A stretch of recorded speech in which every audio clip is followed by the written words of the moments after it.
My husband left our child and me while there was an intruder in our house. My husband Troy always talked about being the man of the house. That's what husbands do, Lily. We protect our families. He'd puff out his chest at neighborhood barbecues, telling everyone how he'd handle any threat to his family. These criminals wouldn't know what hit them. October 15th, 2:47 a.m., glass breaking downstairs. I shook Troy awake. Someone's in the house. He sat up, listened. Our 4-year-old son Nate was sleeping between us because of nightmares. Troy grabbed his phone, then jumped out of bed. I'm calling 911 from the car, he whispered. What? What about us? I need to get help. Stay quiet. He was already pulling on his shoes. Troy, don't leave us here. I'll be right outside. I can flag down the cops faster. He slipped out the bedroom door. I heard his footsteps on the stairs, the back door opening, his car starting. He drove away. I grabbed Nate, locked us in the bathroom, and called 911 myself while someone ransacked our living room. The intruder left after taking our TV and my grandmother's jewelry. Police arrived 12 minutes later. Troy pulled up right behind them. Thank God you're safe, he said, hugging me in front of the officers. Smart thinking, getting back up, one cop told him.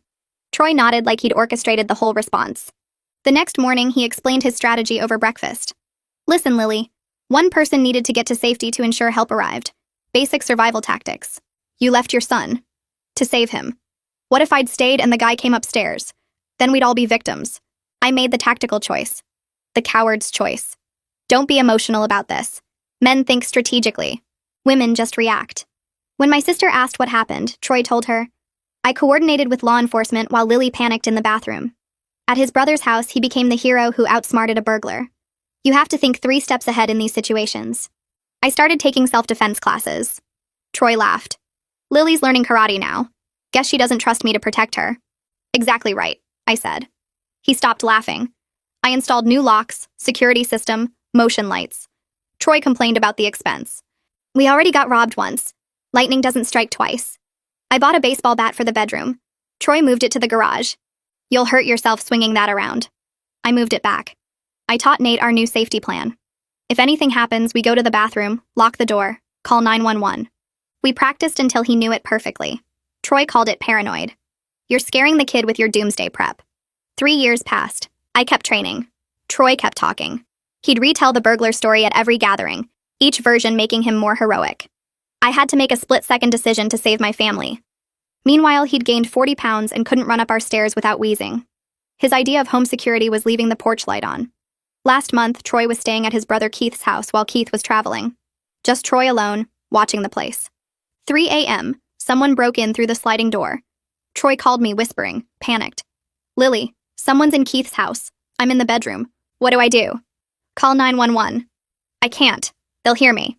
Can you call for me? Where's your tactical thinking, Troy? This isn't funny. I'm scared. Just get to your car. Flag down the cops yourself. I can't get to the car. They're downstairs. One person needs to get to safety to ensure help arrives. Remember? Basic survival tactics. Lily, please. Men think strategically. Don't be emotional about this. Are you seriously doing this right now? I'm 3 steps ahead like you taught me. The intruder took Keith's golf clubs and laptop while Troy hid in a closet for 40 minutes. He called 911 himself eventually, whisper crying to the dispatcher. Keith's security camera caught Troy sneaking out the back window after the burglar left, falling into the bushes, Army crawling to hide behind the trash cans until police arrived. Keith sent me the footage. I didn't share it anywhere, didn't need to. Troy's own retelling gave him away. The guy was huge, probably armed. I had to wait for the right moment. Just like you waited for the right moment with us? I asked. That was different. How? I had a plan then. What was the plan, Troy? Drive away and hope we figured it out? He started sleeping on the couch after that. Then the unexpected happened. Troy cleared his throat from the couch where he'd been sleeping for the past week. I was making breakfast for Nate when Troy appeared in the kitchen doorway wearing the same shirt he'd had on yesterday. He leaned against the doorframe with his arms crossed. I poured milk into Nate's cereal bowl and didn't look up. Troy shifted his weight and scratched his stomach through his wrinkled shirt. He opened his mouth twice before any words came out. He said he'd been thinking about our marriage and believed we should try counseling to work through this rough patch. I set the milk carton down harder than I meant to. The word rough patch hung in the air between us like he'd just described a minor disagreement about paint colors. Nate looked up from his cereal with milk dripping off his spoon. Troy kept talking about how all marriages go through difficult times, and the mature thing would be to get professional help. I stared at him standing there in his dirty shirt, acting like I was the one with the problem. He said a good counselor could help us communicate better and understand each other's perspectives. I turned off the stove and faced him fully for the first time in days. My voice came out flat and cold when I told him there was nothing to work through. He was a coward who abandoned his family twice, and I was done pretending otherwise. Troy's face went red and he pushed off from the doorframe. He said I was being dramatic about tactical decisions he made under pressure. His voice got louder as he explained again how we had to think strategically in dangerous situations. I told Nate to take his cereal to his room and watch cartoons. Nate grabbed his bowl and left without arguing because even at 4 years old he could feel the tension. Troy followed me as I walked to the living room.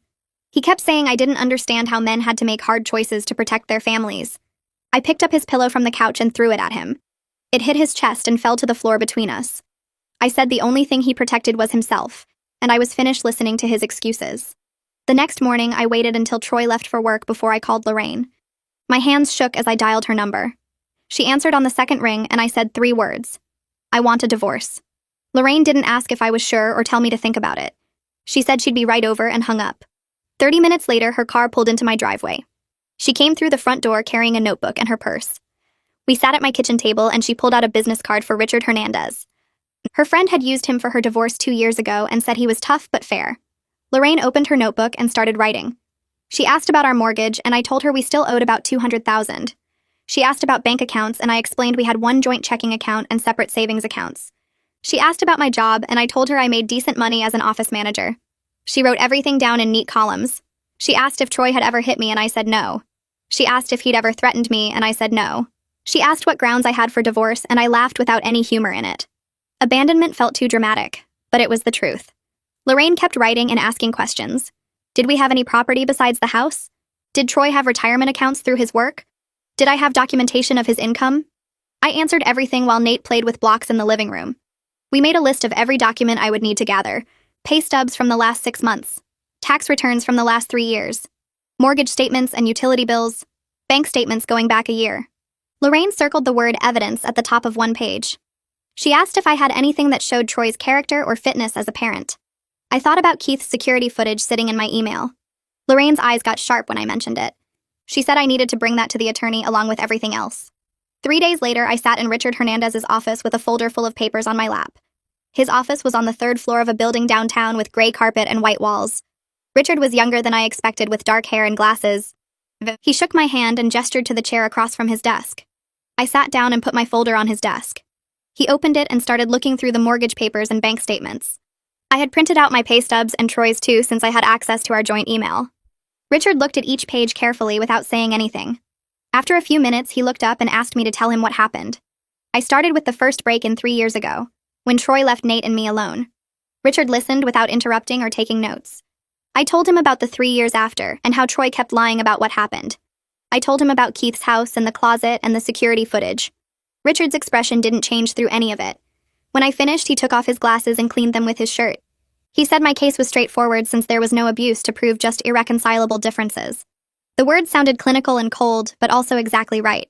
Richard put his glasses back on and asked about custody. I said I wanted primary custody of Nate. He nodded and made a note on his legal pad. He asked if I thought Troy would fight for custody, and I said probably not if it required actual effort. Richard leaned back in his chair and asked if I had any evidence of Troy's character that might help with custody arrangements. I mentioned Keith's security footage again. Richard's whole face changed. His eyes got brighter and he sat forward. He said documentation of a parent's inability to protect a child could be relevant in custody decisions. He asked if I could get a copy of the full video file. I told him Keith had already sent it to me. Richard asked me to forward it to his email address immediately. He said it wouldn't prove Troy was a bad father, but it would establish a pattern of behavior that contradicted his claims about being a protector. I pulled out my phone right there in his office and forwarded the email from Keith. Richard's computer dinged a few seconds later. He opened the video and watched the whole thing without saying a word. When Troy fell into the bushes, Richard's mouth twitched like he was trying not to smile. When the video ended, Richard closed his laptop and looked at me. He said we had a strong case for primary custody with Troy getting standard visitation. He explained the timeline for filing. It would take about a week to prepare the paperwork, and then Troy would be served. Richard said I should expect Troy to be angry and possibly vindictive. I told Richard that Troy had been sleeping on our couch for a week and barely spoke to me. Richard said that would probably change once Troy got served with papers. I left Richard's office feeling lighter than I had in months. I sat in my car in the parking garage and called Keith. He answered after 3 rings, sounding tired. I explained that I needed the security footage for my divorce attorney. Keith was quiet for a second and then said he was sorry it had come to that. I told him it had come to that 3 years ago, I just hadn't accepted it yet. Keith said he'd send me the full video file from his security system. I thanked him and was about to hang up when he spoke again. He said he was sorry Troy turned out this way. His voice had real sadness in it, like he'd lost something too. I told him it wasn't his fault his brother was a coward. Keith laughed, but it sounded hollow. He said he'd send the video within the hour. I thanked him again and hung up. My phone buzzed 50 minutes later with an email from Keith. The video file was attached along with a short message. The message said he hoped I got everything I deserved in the divorce, and that Nate was lucky to have me as his mom. I sat in my car and cried for the first time since this whole thing started. Troy came home from work at his usual time that Thursday. I had picked up Nate from daycare and fed him dinner. Nate was watching cartoons in the living room. I heard Troy's car in the driveway and my heart started pounding. The divorce papers were on the kitchen counter where I'd left them that morning. I heard Troy's key in the lock and the front door opening. He called out that he was home like this was a normal day. I didn't answer. I heard him walk through the living room and ruffle Nate's hair. Then his footsteps came toward the kitchen. I was standing by the sink washing Nate's plate. Troy walked in and saw the papers immediately. He stopped in the doorway. The papers were in a manila envelope with his name written on the front. Troy picked up the envelope and opened it. He pulled out the papers and started reading. I kept washing the plate even though it was already clean. Troy read in silence for what felt like 10 minutes. Then he looked at me with genuine shock on his face, like he never believed I'd actually do it. His mouth opened, but nothing came out. He looked back down at the papers and flipped through them. His hands were shaking slightly. He set the papers down on the counter and pressed his palms flat against the surface. He asked if I was serious about this. I turned off the water and dried my hands. I told him I'd never been more serious about anything in my life. Troy tried the guilt approach first. He said I was breaking up our family over one mistake. His voice got soft and pleading. He asked what about Nate growing up without his father. He said kids need both parents and I was being selfish. I turned around and looked at him directly.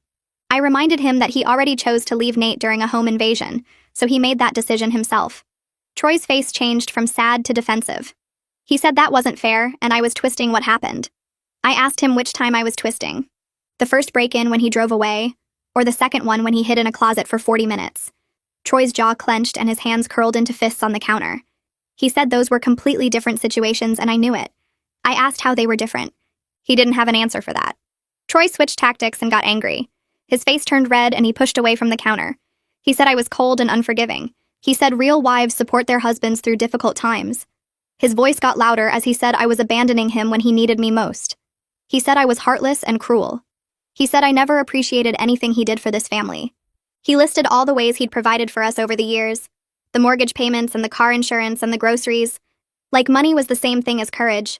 Like paying bills made up for leaving his son in danger. I let him yell until he ran out of steam. When he finally stopped talking, the kitchen was quiet except for the sound of cartoons from the other room. I stayed completely calm and told him I supported him for years while he took credit for my work, and lied about his courage.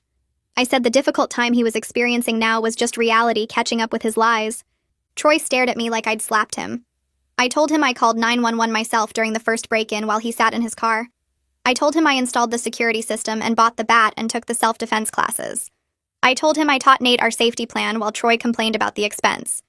I said I did everything to protect our family while he told everyone he was the hero. Troy's face went from red to pale. He picked up the divorce papers and walked out of the kitchen. I heard him go upstairs and slam the bedroom door. 20 minutes later, he came back down with a duffel bag full of clothes. He walked past me without saying anything and left through the front door. His car started in the driveway and pulled away. Nate came into the kitchen and asked where Daddy went. I told him Daddy was going to stay at Uncle Keith's house for a while. Nate shrugged and asked if he could have a snack. I gave him an apple and watched him walk back to his cartoons like nothing had changed. 2 days later, Keith's truck pulled up in the driveway just after dinner. I watched from the living room window as Troy loaded garbage bags full of his clothes into the bed. He made 3 trips back and forth, each time moving slower like he hoped I might come outside and stop him. I stayed exactly where I was. Nate pressed his face against the window next to me and watched his father carry boxes to the truck. Troy looked up once and saw us both standing there. He raised his hand in a small wave. Nate waved back. Troy stood there for another minute like he was waiting for something, then climbed into the passenger seat. Keith backed out of the driveway and the truck disappeared down the street. The house felt different immediately. Not sad or empty, just lighter somehow. Like someone had opened all the windows and let fresh air sweep through every room. I made hot chocolate for Nate and we sat at the kitchen table together. He swung his legs under his chair and asked where Daddy went. I told him Daddy was going to stay at Uncle Keith's house for a while. Nate nodded and took a sip of his hot chocolate. He asked if Daddy was coming back tomorrow. I said no, not tomorrow.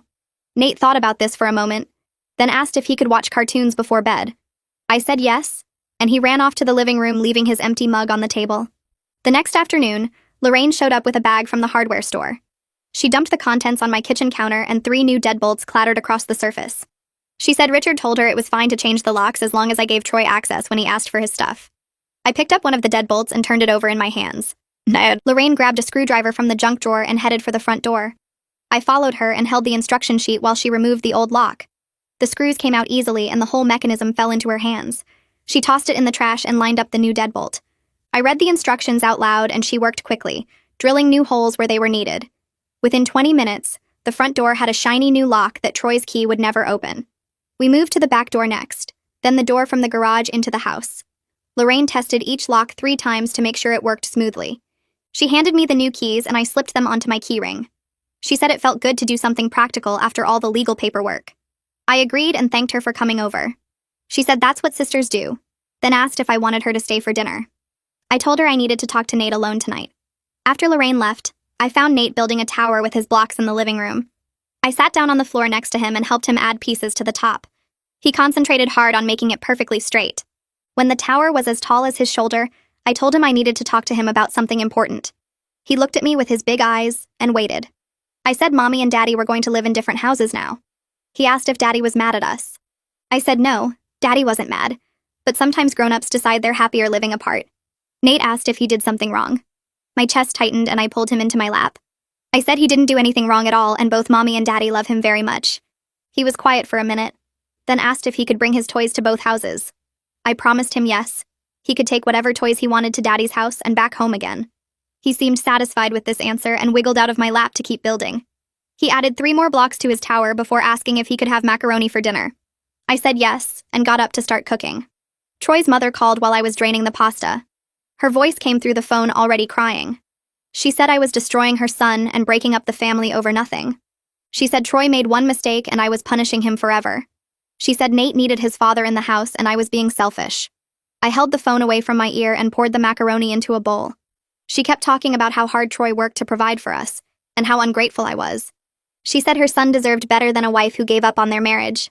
I let her talk for exactly 2 minutes while I stirred butter into Nate's macaroni. When she called me selfish for the 3rd time, I said I had to go and hung up. The phone rang again immediately. I turned it off and brought Nate his dinner. 3 days later, I walked into the gym for my regular class. Kira was setting up the training mats and looked up when I came in. She smiled and said I looked different somehow. I asked what she meant, and she said I seemed lighter, like a weight had lifted off my shoulders. I dropped my bag by the wall and told her I filed for divorce. Kira's face broke into a huge grin, and she crossed the mat in 3 long steps. She held up her hand for a high five, and I smacked my palm against hers. The sound echoed through the empty gym. She said it was about time and asked how I felt. I said I felt free for the first time in years. Kira said she could tell, and that I'd been carrying Troy's fear around like it was my own. Other students started arriving, and we began the warm-up, but I couldn't stop smiling. During partner drills, I moved faster and hit harder than I had in months. Kira noticed and called out encouragement across the mat. After class, she asked if I wanted to grab coffee sometime. I said yes, and we exchanged numbers. Richard called 4 days after that while I was making lunch. He said Troy hired an attorney and filed a response to the divorce petition. I asked what it said, and Richard explained that Troy was requesting joint custody with equal parenting time. He asked if I was comfortable with that arrangement given Troy's history. I said absolutely not. I told Richard I wanted primary custody with Troy getting supervised visitation at first.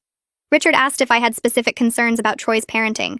I reminded him about the break-in and how Troy left me and Nate alone in the house.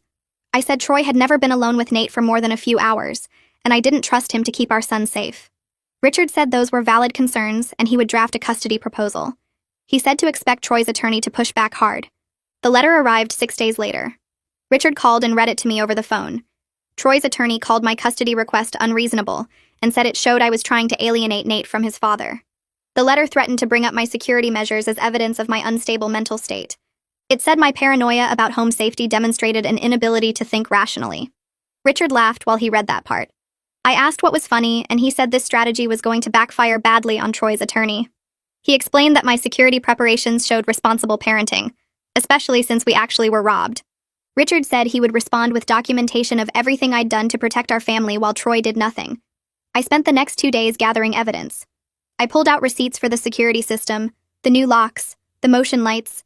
I found my records from the self-defense classes showing 3 years of consistent training. I wrote down the safety plan I taught Nate and how we practiced it together. I documented the baseball bat Troy tried to hide in the garage. I made copies of the police report from our break-in. I printed out emails where Troy complained about the expensive security measures. I put everything in a folder and dropped it off at Richard's office. He flipped through the pages and nodded with approval. He said this painted a clear picture of a mother who took reasonable steps to protect her child while the father dismissed her concerns. He said Troy's attorney just handed us the custody case. 2 months crawled by with lawyers exchanging letters and filing motions. Richard kept me updated on every development but said we needed to wait for the mediation date. Finally, the notice arrived in the mail. We had a mediation session scheduled for the following Tuesday at 10 in the morning. I took the day off work and dropped Nate at Lorraine's house. I arrived at the mediator's office 15 minutes early and sat in my car rehearsing what I wanted to say. Richard pulled up right on time and we walked in together. The waiting room had gray carpet and uncomfortable chairs. Troy was already there in a suit that looked new. He sat up straight with his hands folded on his lap, trying to look confident. His attorney sat next to him reviewing papers. The mediator called us into the conference room and we all took seats around a long table. The mediator introduced herself and explained how the process would work. She said we were here to discuss custody arrangements and hopefully reach an agreement. She looked at Troy and asked him to explain his position. Troy launched into a speech about being an involved father who wanted equal time with his son. The mediator listened and made notes. Then she looked up and asked Troy to explain the security footage from Keith's house. Troy's face went pale and his confident expression cracked. He glanced at his attorney, who looked just as surprised by the question. Troy cleared his throat and said the incident at Keith's house was taken out of context. He said he made a strategic decision to wait for the right moment to call for help. The mediator cut him off and asked why he didn't call for help from inside the closet. Troy stammered and said he was afraid the intruder would hear him. The mediator asked if he had his phone with him in the closet. Troy said yes. The mediator asked why he didn't text for help or use any silent method to contact police. Troy's mouth opened, but no sound came out. His attorney leaned over and whispered something urgent in his ear. Troy's shoulders slumped. The mediator pulled out her folder of documents and flipped through several pages of my security preparations. She asked Troy directly why he moved the baseball bat from the bedroom to the garage. Troy shifted in his chair and repeated his earlier claim about me hurting myself with it. The mediator wrote something on her notepad that made Troy's attorney close his eyes briefly and shake his head. Richard caught my eye and gave the tiniest nod. The mediator asked several more questions about my self-defense training, the security system installation, and the safety plan I taught Nate. Troy tried to interrupt twice to explain his perspective, but his attorney touched his arm to stop him. After 90 minutes of questioning, the mediator announced we would break for lunch and reconvene at 1 o'clock. Richard and I walked to a sandwich shop 2 blocks away. He ordered a turkey club and I got a salad I barely touched. Richard told me the mediation was going extremely well from our perspective. Troy's credibility was destroyed and his attorney knew it. Richard expected them to accept my custody terms rather than risk going to court where a judge would hear about Keith's security footage and Troy's pattern of abandoning his family during emergencies. He said Troy's attorney was competent enough to recognize a losing position when he saw one. I asked what would happen if Troy refused to accept reasonable terms. Richard said we would go to court, present all our evidence, and let a judge decide, but he was confident Troy's attorney would advise against that strategy. We finished eating and walked back to the mediator's office. Troy and his attorney were already in the waiting room when we arrived. Troy wouldn't look at me. The mediator called us back into the conference room at 1:15. Before she could start speaking, Troy's attorney requested a private conversation with Richard. The 2 lawyers stepped out into the hallway and closed the door behind them. Troy stared at the table. I sat perfectly still and waited. The mediator made notes on her laptop. 20 minutes passed in near silence except for the sound of her typing. Finally, the door opened and both attorneys returned. Troy's attorney looked resigned as he sat down next to his client. Richard took his seat next to me with a completely neutral expression. Troy's attorney announced they would accept primary custody with me and standard visitation for Troy. Troy's face went red and he started to protest, but his attorney cut him off with a firm look. The mediator asked if both parties agreed to move forward with custody arrangements. Requested Reds is on Spotify now. Check out link in the description or comments. I said yes immediately. Troy hesitated for several long seconds before his attorney whispered something to him, and he finally nodded. The mediator pulled out a calendar and started working out a visitation schedule. She proposed Troy would get Nate every other weekend from Friday evening until Sunday evening, plus 1 weeknight dinner visit per week. Troy tried to argue that he wanted more time, that he deserved equal custody as Nate's father. His attorney leaned close and spoke quietly but firmly in his ear. Troy's jaw clenched, but he stopped arguing. The mediator asked me if the proposed schedule was acceptable. I said yes, as long as Troy picked up and dropped off Nate on time and gave me 24 hours notice if he needed to cancel a visit. The mediator added those conditions to the agreement. She typed everything up on her laptop and printed 2 copies for us to review. Richard read through the entire document carefully before sliding it over to me. I scanned the pages and everything looked correct. Troy signed his copy without reading it. I signed mine and dated it at the bottom. The mediator collected both documents and said she would file them with the court by the end of the week. Walking to my car after the mediation, I felt something lift from my chest that I didn't even know I was carrying. Troy's lies finally caught up with him in a way he couldn't talk his way out of. A mediator and his own attorney heard him try to justify abandoning his family and removing safety equipment from our home. They saw through every excuse and strategic explanation he offered. The custody arrangement gave me exactly what I wanted, while Troy got the minimum standard visitation that any non-custodial parent receives. I sat in my car for several minutes before starting the engine, just breathing and letting the reality sink in. My phone buzzed with a text from Lorraine asking how it went. I texted back that I got primary custody and would tell her everything later. She responded immediately with 3 champagne glass emojis and said she was taking me out to celebrate. Lorraine picked me up at 7 that evening and drove us to a nice restaurant downtown with cloth napkins and actual wine glasses instead of the cheap ones we usually drank from at home. We ordered a bottle of wine and clinked our glasses together. Lorraine told me she was proud of how strong I had become over the past few years. She said watching me take self-defense classes and install security systems and finally stand up to Troy's manipulation showed real courage. I told her I didn't feel particularly courageous. I just got tired of being scared and started doing something about it. She said that's exactly what courage is. We talked about the mediation and laughed about Troy's attorney trying to use my security preparations against me. Lorraine said any reasonable person would see those as responsible parenting choices, especially after we were actually robbed. I realized she was right about something else too. I wasn't the same person who married Troy 7 years ago. That version of me believed his stories about being the man of the house and protecting his family. This version knew the truth and refused to pretend otherwise. Troy exercised his first visitation weekend 2 weeks later. He arrived at 6 o'clock on Friday evening to pick up Nate. Our son came downstairs with his little backpack full of toys and his favorite stuffed elephant.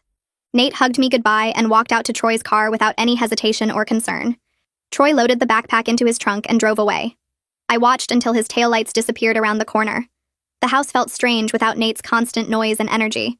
I made myself dinner and ate it at the kitchen table instead of on the couch like I usually did when Troy still lived here. After dinner, I deep cleaned the entire downstairs, scrubbing the kitchen floor on my hands and knees, and wiping down every surface in the living room. Saturday morning, I cleaned the upstairs bathrooms and vacuumed all the bedrooms. I washed every window in the house until they sparkled. I reorganized the closets and threw away 3 garbage bags of Troy's old clothes and belongings that he never came back for. By Sunday afternoon, the house felt completely mine in a way it never had before. Troy returned Nate on Sunday evening at 6 o'clock exactly. Nate burst through the front door talking about playing video games all weekend and eating pizza for dinner both nights, and staying up past his bedtime to watch cartoons. Troy stood in the doorway looking exhausted. His shirt had a stain on the front, and his hair stuck up in odd directions. I asked if everything went okay. Troy said it was fine, just tiring. I realized he had never actually had to parent alone for 2 full days before. When we were married, I handled all of Nate's meals and bedtime routines and entertainment while Troy watched television or worked on his laptop. Now he was discovering what it actually meant to be responsible for a 4-year-old child without anyone to help. Nate ran upstairs to put his toys away. Troy lingered in the doorway for a moment like he wanted to say something, then just turned and walked back to his car. I closed the door and locked it behind him. 3 months into our separation, Richard called to discuss the financial negotiations. He explained that we needed to decide what to do about the house. The options were for me to buy out Troy's half of the equity, sell the house and split the proceeds, or let Troy buy out my half. He asked which option I preferred. I said I wanted to keep the house if possible. This was where Nate grew up and where all his friends lived and where he felt safe. Richard said he would get the house appraised and calculate how much I would need to pay Troy for his share. He warned me that it might be expensive and asked if I had savings or access to funds. I told him I had been setting aside money for the past 3 years, ever since Troy abandoned us during the first break-in. Richard said he would send me the numbers once he had them, and we could decide how to proceed. I met with a financial advisor the following week at her office downtown. She was a woman in her 50s with gray hair pulled back in a neat bun. I brought all my financial documents, including bank statements, pay stubs, and information about my retirement accounts. She reviewed everything carefully and asked questions about my monthly expenses and income. After about 40 minutes of calculations, she looked up and told me I could afford to buy out Troy's half if I refinanced the mortgage. The monthly payments would be higher than what I was paying now, but still manageable on my salary. She said the house would be entirely mine with no ties to Troy remaining. I asked her to walk me through the refinancing process and what documents I would need. She printed out a checklist and explained each step. I left her office with a folder full of papers and a clear plan for moving forward. The house would be mine. Completely mine. No more shared property or financial connections to the man who drove away and left his family behind. Richard called me 2 days later with news that Troy's attorney had responded to the buyout offer. Troy was refusing to sign. Richard read me the letter over the phone where Troy's attorney claimed the house belonged to both of them equally, and I couldn't force him out of his own property. I asked Richard what our options were. He explained that we could take it to court and force a sale where neither of us would get what we wanted, or we could wait for Troy to realize he had no better choice. Richard said he would call Troy's attorney and explain the reality of the situation in terms Troy couldn't ignore. The next morning, Richard scheduled a conference call with Troy's attorney present.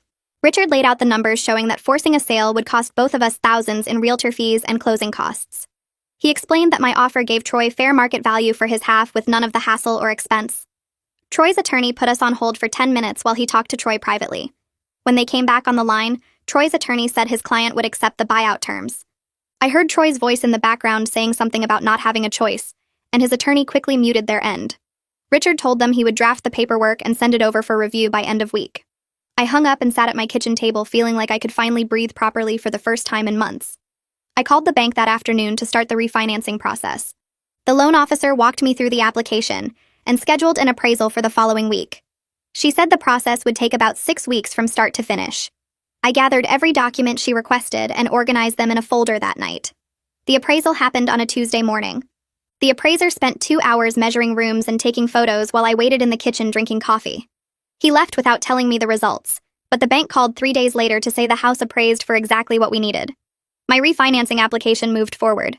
Richard sent me the buyout paperwork to review. I read every page twice, checking that all the terms matched what we agreed on. Troy's portion would be paid from my refinancing proceeds the day we closed. His name would be removed from the deed and the mortgage. The house would be mine alone. I signed the papers and sent them back to Richard. Troy signed his copies at his attorney's office the same day. 4 months after filing for divorce, I sat in the bank's conference room signing my name on what felt like 100 different pages. The loan officer explained each document as I signed.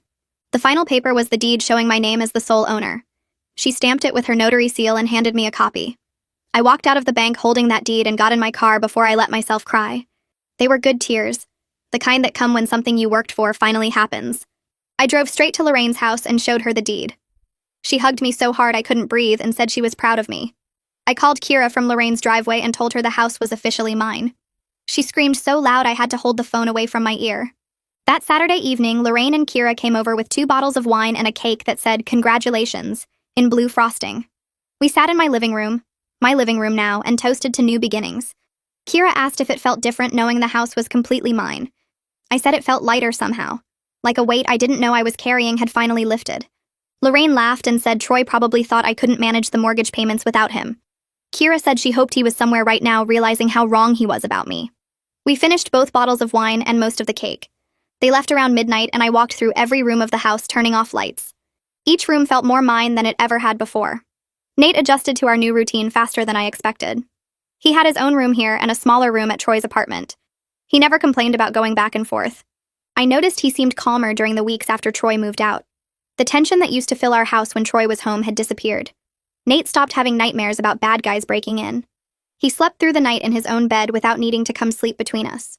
One morning while I was making his breakfast, he told me he liked it better when it was just us at home. I asked him why, and he said the house felt happier now.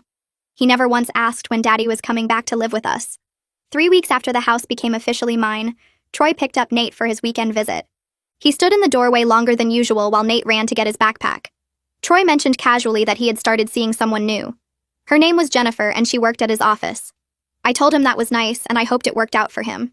His face did this weird thing where his smile froze and then fell. He had clearly expected a different reaction. He said Jennifer was really great and they had a lot in common.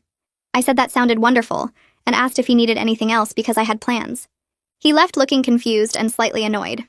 Nate came back with his backpack and gave me a hug before running out to Troy's car. The next week was Nate's parent-teacher conference at his preschool. I arrived 15 minutes early and sat in the hallway waiting for my turn. Troy was supposed to come, but he texted an hour before saying he couldn't make it because of work. The teacher called me in, and we sat at a small table covered with Nate's artwork. She pulled out a folder of his schoolwork and showed me his progress. Then she smiled and said Nate talked about me constantly in class. She said he told all the other kids that his mommy was really strong and could fight bad guys. He had announced during circle time that I could fix anything that broke in our house. The teacher said she had never seen a child so proud of their parent. My eyes filled with tears and I had to look down at the table for a minute. She handed me a tissue and said I was clearly doing something very right. I thanked her and left the conference feeling like my heart might burst. 6 months after I filed for divorce, Richard called me on a Tuesday morning while I was getting ready for work. He said the divorce was final. The judge had signed the papers and it was officially done. I was no longer married to Troy. I thanked Richard for everything he had done and hung up the phone. I stood in my bedroom holding my phone and waiting to feel something big. Instead, I just felt relief, like someone had opened a window in a stuffy room. I went to work and had a completely normal day. That evening, I cooked dinner for Nate and helped him with a puzzle. We watched a cartoon before bedtime and I tucked him in like always. Nothing felt different because my life had already changed months ago when I decided to stop accepting Troy's version of reality. 3 months later, Troy called me on a Saturday afternoon. His voice sounded different, smaller somehow. He said Jennifer had broken up with him the week before. He wanted to talk about us and what we used to have together. I told him there was no us anymore, and there hadn't been for a long time. He said we had good years together before everything went wrong.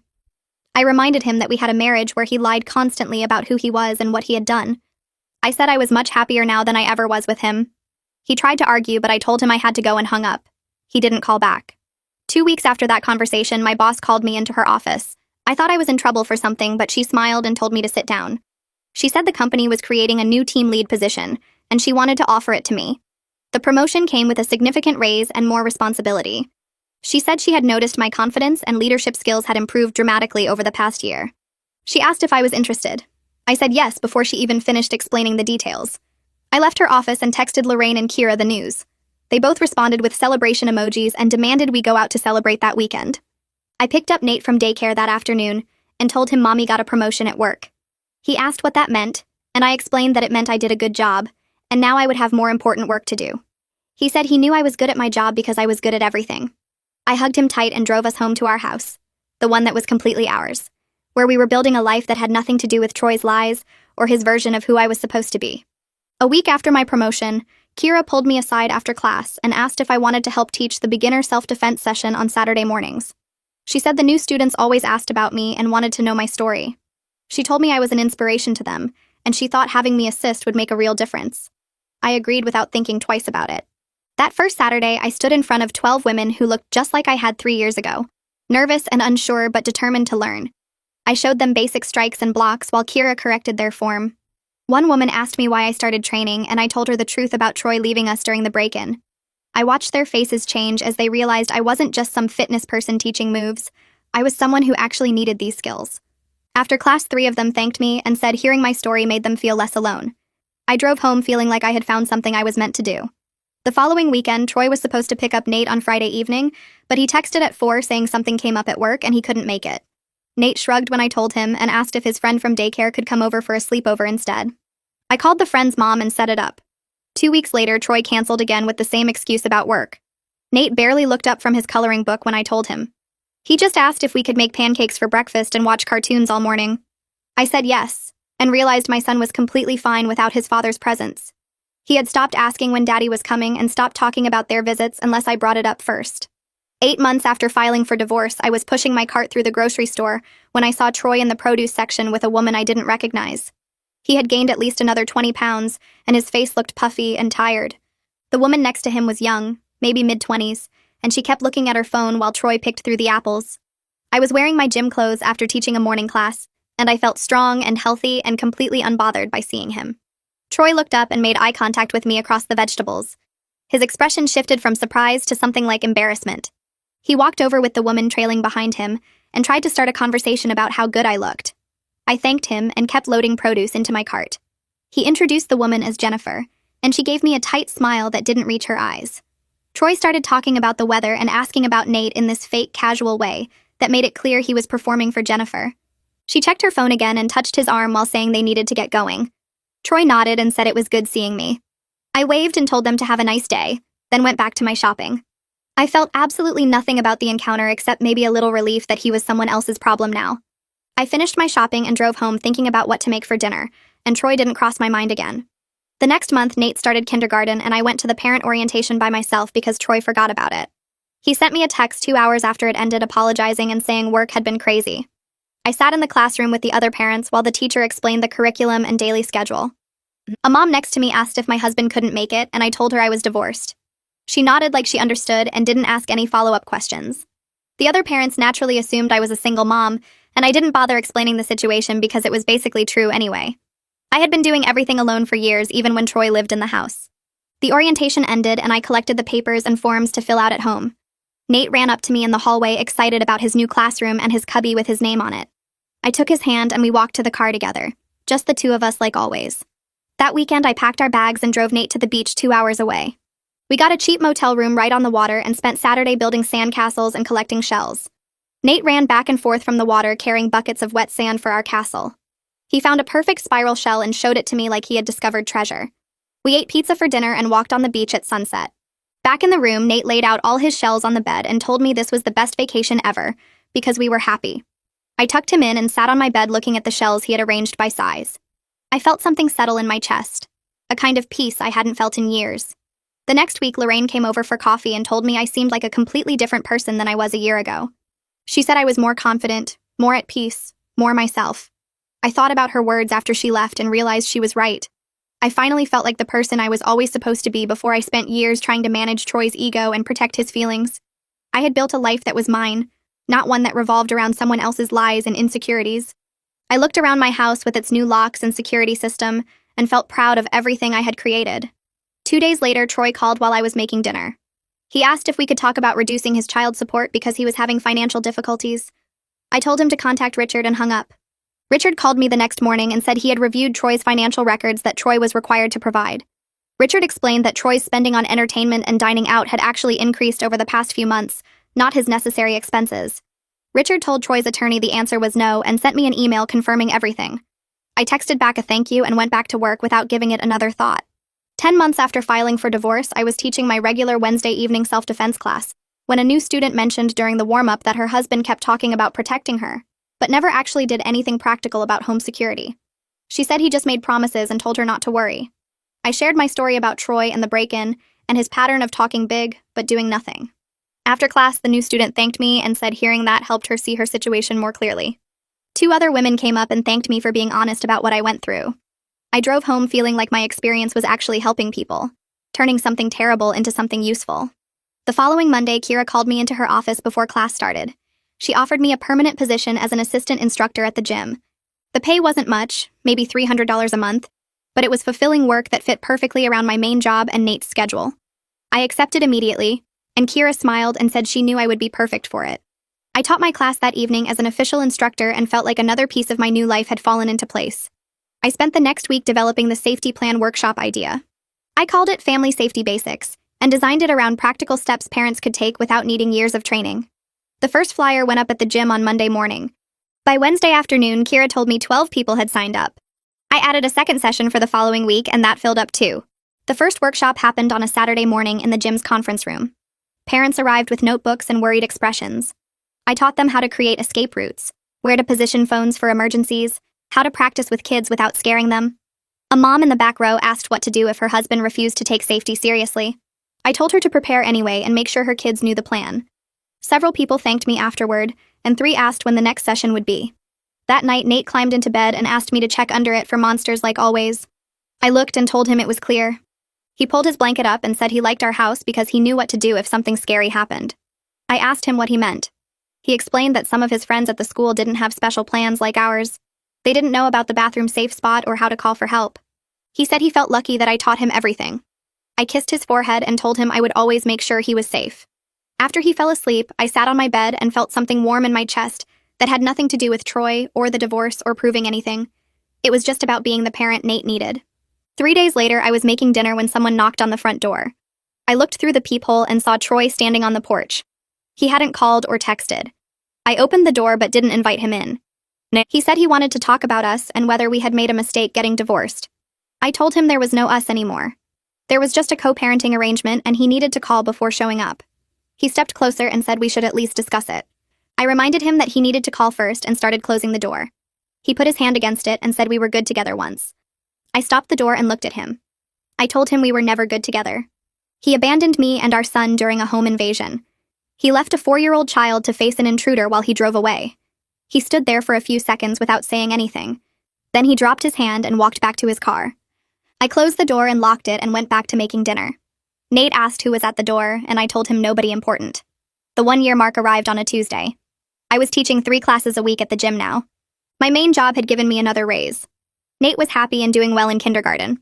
I looked around my house that morning before work and realized my life was exactly what I had built it to be. Every choice I made was mine. Every decision served me and Nate. Troy existed only as a weekend obligation and a child support payment. 2 weeks later, Troy called and asked if he could take Nate for a full week during summer vacation. It was his first time requesting extended parenting time. I asked Nate if he wanted to go, and he got excited about the water park Troy mentioned. I agreed to the week and used the time to visit Lorraine. When Nate came back, he talked about the water slides and the hotel pool. He also said he missed me in our house. Troy admitted while loading Nate's bag into my car that parenting alone for a week was harder than he expected. I smiled and thanked him for bringing Nate home. A woman from the community center called me the next day.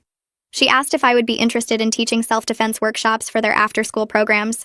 The pay would be decent, and it could lead to more teaching opportunities. I told her I was very interested, and we scheduled a meeting. That fall, Nate and I started creating our own holiday traditions. We decorated cookies together with way too much frosting. We picked out our Christmas tree from the lot down the street. We made hot chocolate and watched movies on Friday nights. Nate never mentioned missing how things used to be with Troy. He just seemed happy with what we had now. On the anniversary of the night Troy hid in the closet, I was teaching my evening class at the gym. We were working on defensive stances, and I was demonstrating proper foot placement. Halfway through the class, I realized I hadn't thought about Troy in days. My life wasn't about what he did or didn't do anymore. It was about the strong, capable person I had become, and the safe, happy home I built for my son and myself. So yeah, that's the whole thing. Nothing too deep, just another random story I somehow turned into a whole video. Thanks for hanging out, it's always chill talking here.